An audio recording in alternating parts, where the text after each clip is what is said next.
actually like to ask them what their truths are so that I can help understand sort of the motivation behind their eating disorder and also understand what some barriers might be. So when we can start to create some of that disconnect between the eating disorder and their own personal goals, it creates a lot of hope and space and motivation to take that next step, which a lot of times is coming to treatment.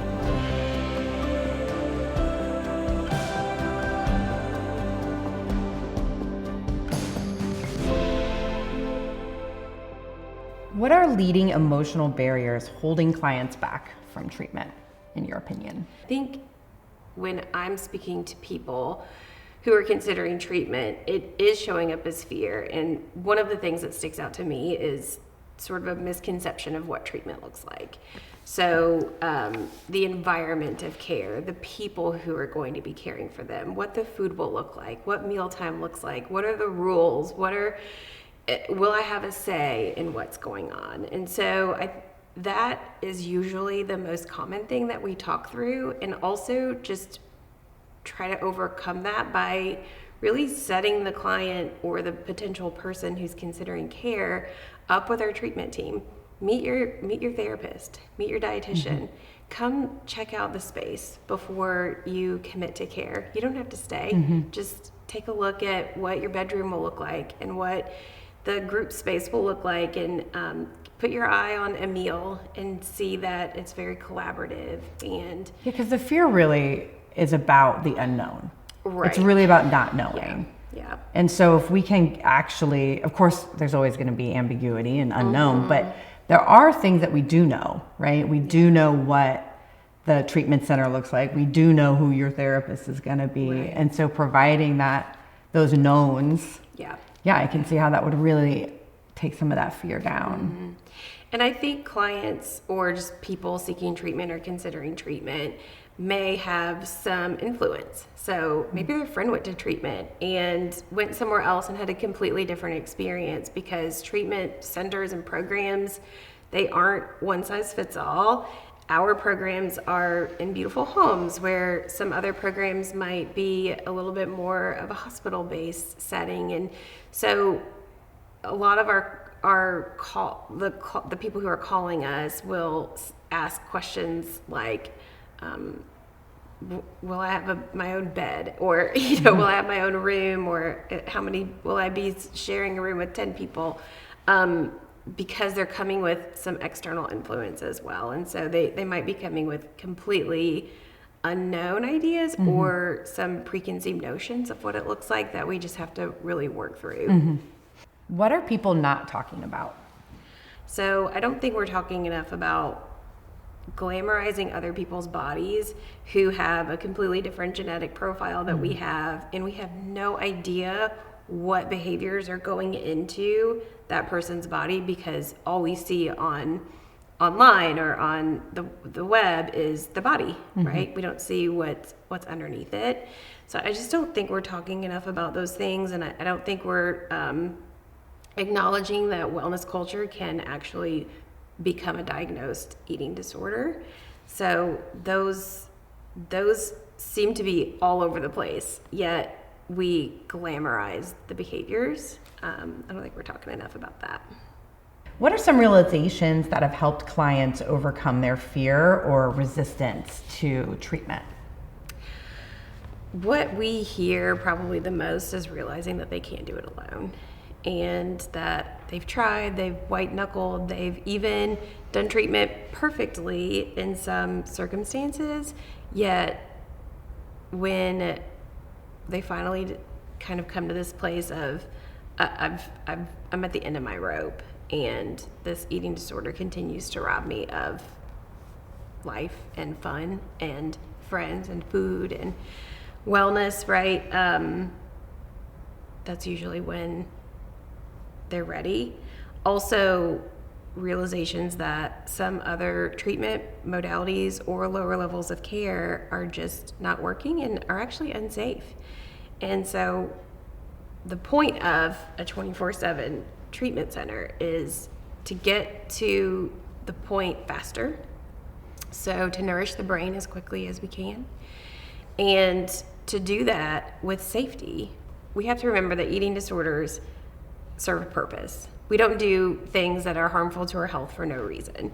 So when we take the eating disorder away, what's left is raw. It's like you unfold your skin and all your nerves are exposed. And so it requires a treatment team to help you zip that back up and be safe, not just at the table, but away from the table. And when folks are at home trying to do that on their own, it can be really unsafe. So those were some of the realizations that we've heard on the phone where someone says, it was actually unsafe for me to try this on my own or to do this in a setting where I didn't have a treatment team right next to me physically. So I think those are some of the things that can help someone realize it's time. What's your why? When I fell into treating people with eating disorders, it was not in my plan whatsoever. And it only took one client who just suddenly flipped the switch and started to see the light of day to make me know that I wanted to do this for a long, long time. And then that person, those people, right, they leave and they contact us back and they say, look at all these amazing things that I'm doing with my life now that I'm nourished and now that I'm not taking so much time thinking about my eating disorder or when I'm going to perform my eating disorder.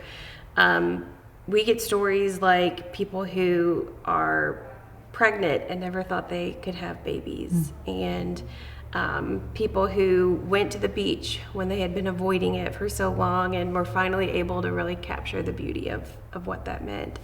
And people who get married thinking, and they came to us thinking they were unlovable. So there are many whys that we have the privilege of experiencing almost every day that keep us in this work. What truths do you tell people when emotional barriers are keeping them from treatment? I actually like to ask them what their truths are so that I can help understand sort of the motivation behind their eating disorder and also understand what some barriers might be that we can either apply really practical truths that can help overcome fear or shame or whatever is holding them back. And I also like to help them identify what their goals and morals are, and are the truths that the eating disorder is sharing with them aligning with their goals and morals. Most of the time they aren't, and so when we can start to create some of that disconnect between the eating disorder and their own personal goals and morals and values, it creates a lot of hope and space and motivation to take that next step, which a lot of times is coming to treatment. How about parents? What truths do you tell them when they're hesitant to send their child to treatment? As a parent, I always think about if my child were sick, what would that look like? And what would I hope would be on the other side of the phone or the other side of the eating disorder or a part of my child's treatment team? And when I think really practically, one of the truths is that the sooner the better. When someone is sick, the younger they get care, their brains are so much more capable of learning new things that the likelihood of lifelong recovery is so much higher. So as soon as those behaviors start to become identified, it's so important to get care as soon as possible. And the other truth that I like to highlight is that really identify or name is that it's a full family disease and it's exhausting for everybody, and not just for themselves but for siblings and for grandparents and for anyone who loves that child. And so coming to treatment allows parents to create some space for themselves to restore, to get some of their own help and therapy throughout this process because it affects the whole family unit, and also to spend some time that's probably really needed with siblings. So many of our parents are exhausted, and to imagine keeping their sick child at home and trying to do it on their own, not as an expert, even with partnership of help from experts, let us do the hard work. Let us lay the foundation. Let us work through that nasty eating disorder that is not your child. And when they're done with us, the work isn't over.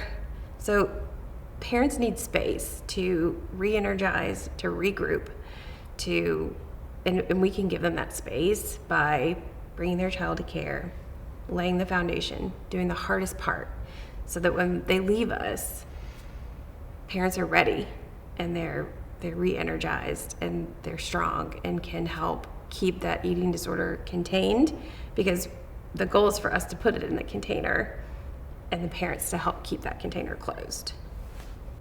Kayla, thank you so much for sharing all of your experience and your wisdom with us today. And I'm wondering if you can just leave us with one more thing. So if someone's watching this and you had to say just one thing to them, what would that be? We believe that full recovery is possible, and the sooner you engage in treatment, the more hope that's behind that recovery. So don't wait, and tell somebody. If you've been keeping it to yourself, tell someone. It loses power when it comes out of your mouth, and there's a lot of people out there who care a lot about you and are ready to help you get through this.